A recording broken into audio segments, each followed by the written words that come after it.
Voltamos com a notícia de frente. A Câmara de Vereadores de Cuiabá aguarda encontro com a secretária de Saúde, Ozenira Félix.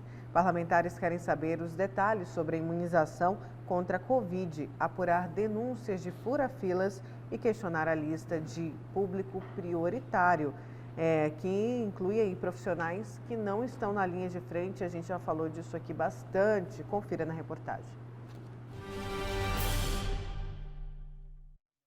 Vereadores aguardam uma reunião com a secretária de Saúde, Ozenira Félix, para esclarecer principalmente o calendário das vacinas e a forma como vem sendo administrada essa vacinação em Cuiabá. Há muitos questionamentos, principalmente grupos da própria rede de saúde municipal e também do setor privado, quanto aos profissionais que de fato devem receber essa imunização. Mas a reunião que seria nesta terça-feira foi adiada para a próxima sexta-feira. Os vereadores querem conversar com a representante do município que cuida dessa vacinação. Sexta-feira estará aqui tirando as dúvidas dos demais vereadores sobre a vacina, sobre a quantidade de dose. Tem questão também, algumas denúncias, também tem que ser esclarecidas. Então, dessa forma, ela vai estar aqui presente, para que os vereadores que assim desejar estar presente, que eu tenho certeza que terá, se não todos, mas a grande maioria, para tirar essas dúvidas. Presidente, existe um questionamento aí dos últimos dias em relação às pessoas, algumas pessoas que receberam as doses da vacina. Profissionais da área de estética, de outros setores que não estão na linha de frente da Covid, mas que, por uma questão de conselho da área de saúde, já receberam essas doses. O senhor vê problemas nessa situação toda? Deveria ter feito uma prioridade melhor sobre essas vacinas? Eu tenho acompanhado esses questionamentos através da imprensa. Por isso, mais que importante, a secretária estar presente para estar sanando essas dúvidas. Eu acredito que essas vacinas têm que ser prioridade para quem está na linha de frente, é a minha opinião. Mas ela é a pessoa mais indicada para estar dizendo isso aqui, se isso procede ou se não procede. Não. Boa parte já recebeu, até já mostraram as carteiras de vacinação. Nós temos aí, com mais de 100 anos na capital, 60 idosos e com mais de 80 anos, mais de 1.400 idosos que estão aguardando essa vacina com urgência. Então, nós vamos cobrar, porque é prioridade, como eu disse, quem está na linha de frente, as pessoas idosas, não vamos deixar que isso aconteça mais. Se vem acontecendo, não vai acontecer, não aconteça mais. Infelizmente, em nível de Brasil, tem várias denúncias de fura-fila. Então, dessa maneira, nós estaremos aqui com os demais vereadores questionando a secretária Ozenira sobre esses questionamentos. Que medidas que a Câmara pode adotar para fazer essa fiscalização aí da vacina, presidente? A partir do momento que nós ouvirmos da secretária Ozenira, nós vamos tomar as medidas cabíveis, as medidas legais, fiscalizar e acompanhar também. Temos uma comissão aqui, que é do Covid, que é presidida pelo médico e vereador Luiz Fernando, que tem outros membros, a vereadora Edna e demais membros, que nós vamos exigir que fique mais permanente nessa fiscalização. A Prefeitura, a Secretaria de Saúde, prometeu entregar uma lista dos vacinados até agora para os órgãos de controle, inclusive o Tribunal de Contas, e deve ser para a Câmara também. O senhor espera essa lista, presidente? Nós estamos aguardando essa lista, mas sabemos também que vem a questão da privacidade das pessoas, direito das pessoas ter a sua privacidade, mas nós vamos questionar também sobre isso. Muito obrigado pelas informações. Lídio Barbosa, o Juco do Guaraná, que é o presidente da Câmara de Vereadores de Cuiabá. Pois é, o que gerou muita polêmica, né? Essa questão de profissionais que não atuam, não só na linha de frente, mas que não atuam nem nas suas profissões. Furando fila, sim, não foi bem furando fila porque foi autorizado. Sim. Foi autorizado. Mas nós tivemos... tem que colocar isso em questão, que isso foi permitido. Não foi, eles não fizeram na escondida. Foi permitido pela secretaria.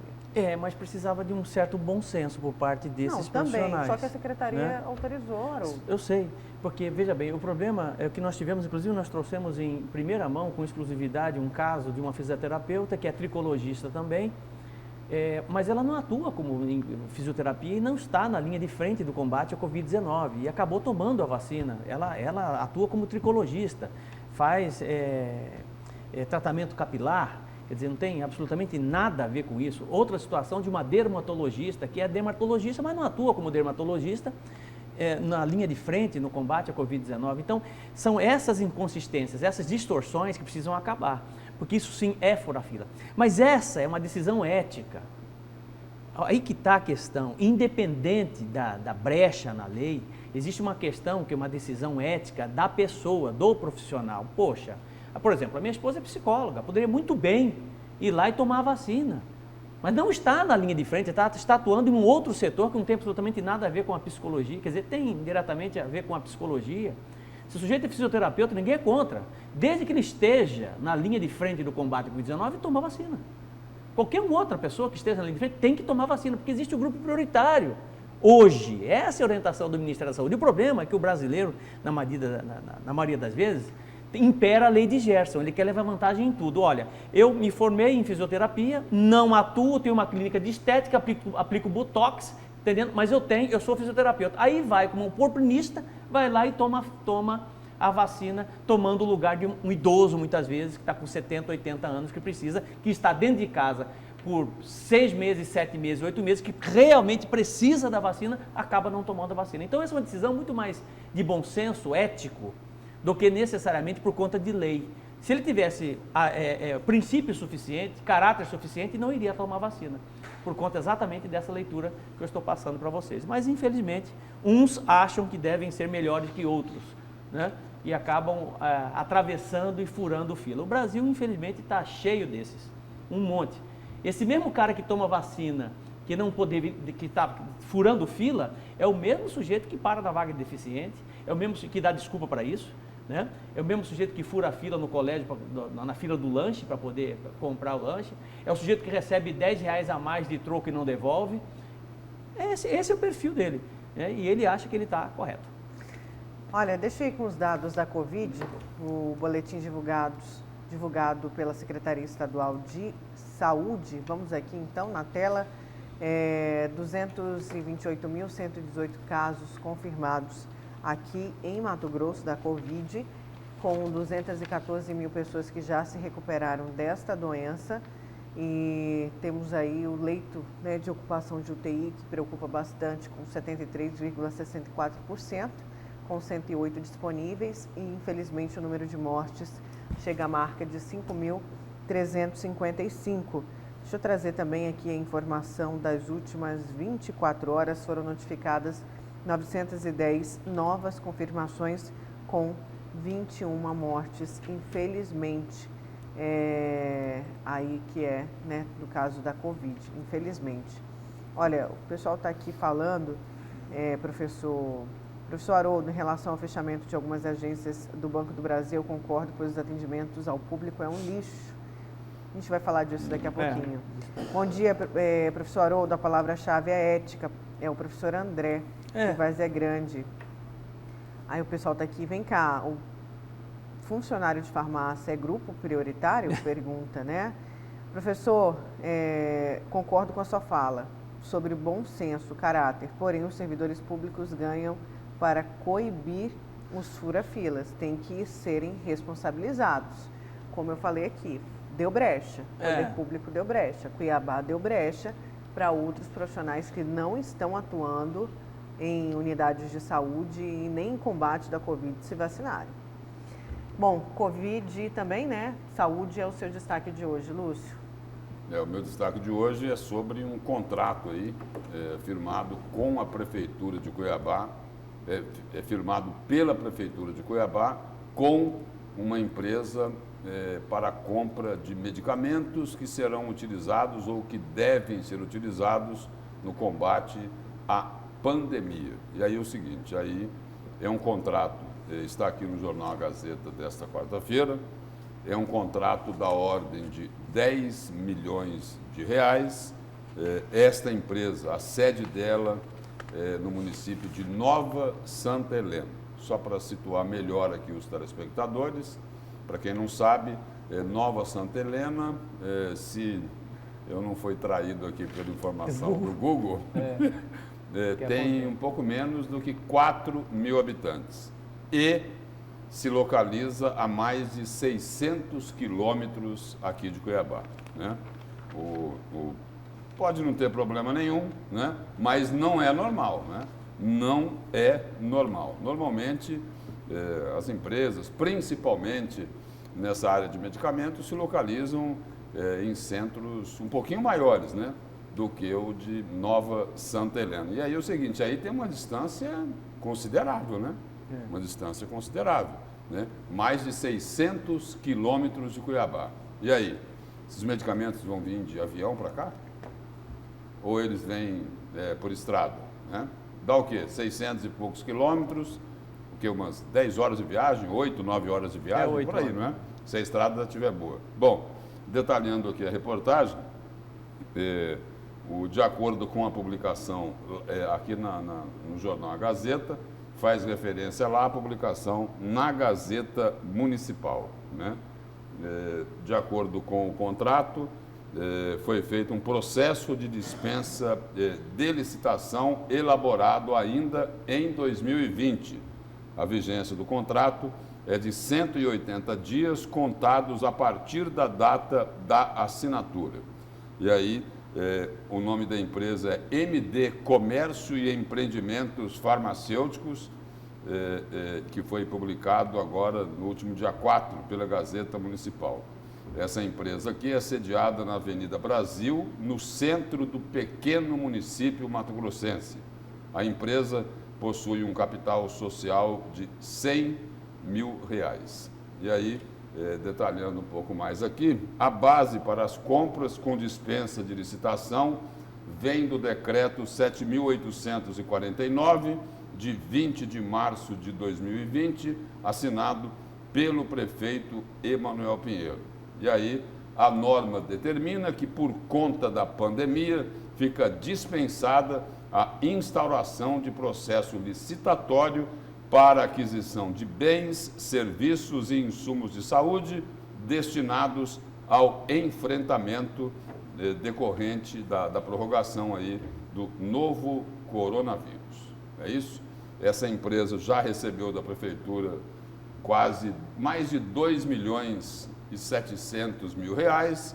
E aí o professor Haroldo, outro dia, lembrou muito bem de que esses decretos de emergência, essa é uma das finalidades dos decretos de emergência, que dão, assim, mais liberdade, né? Não só para a Prefeitura de Cuiabá, mas para os municípios que decretam a emergência, dão mais liberdade para fazer o seguinte, as compras, né? Aquisições, sem precisar dessa chatice da licitação. Bom, chatice é lógico, é uma ironia, é isso? Mas quando o gestor aí, o governante, ele consegue comprar sem licitação, música para os ouvidos, né? É música para os ouvidos. E aí, o jornal A Gazeta colocou aqui também, destaca na reportagem, a reportagem é do Lázaro Toro, buscaram ouvir lá o outro lado, né? A empresa.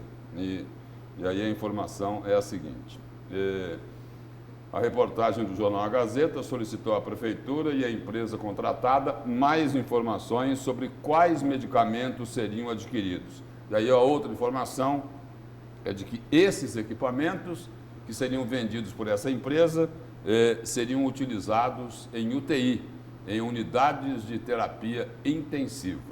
E aí, continuando aqui a resposta, por e-mail, o dono da MD Farmacêutica informou que se encontra em viagem e que não poderia prestar esclarecimentos no momento. Já a Secretaria de Saúde não enviou posicionamento até o fechamento desta edição. Pelo que a gente percebe aqui na reportagem, o contrato com essa empresa, ele é do ano passado, né? Ele é do ano passado, de março de 2020.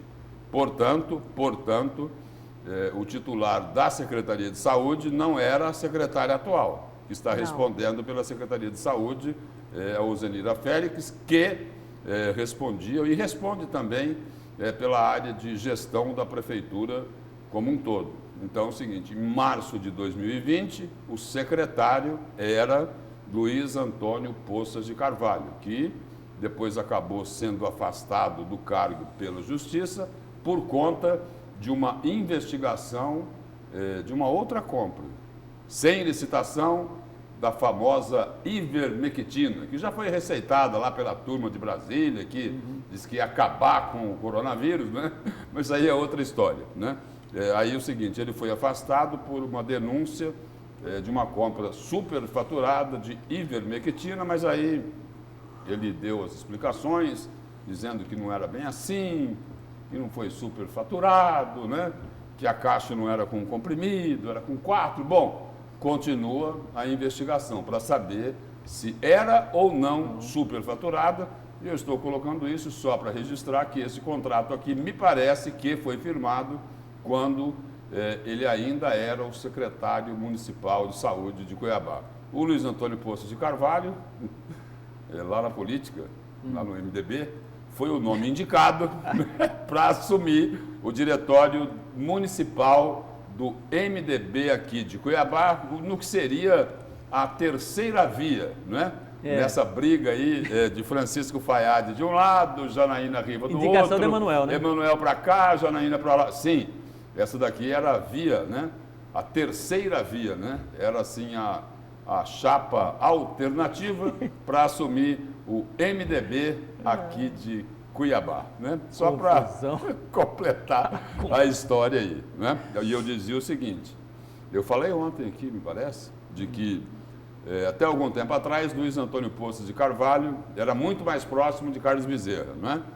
E hoje, ao que tudo indica, ele parece ser mais próximo do prefeito Emanuel Pinheiro, tanto é que foi indicado lá como terceira via, né? Ele como presidente do MDB e Francisco Fayad ficava como o vice, só que Janaína Riva bateu o pé e não aceitou. Falou, de jeito nenhum. Aqui não.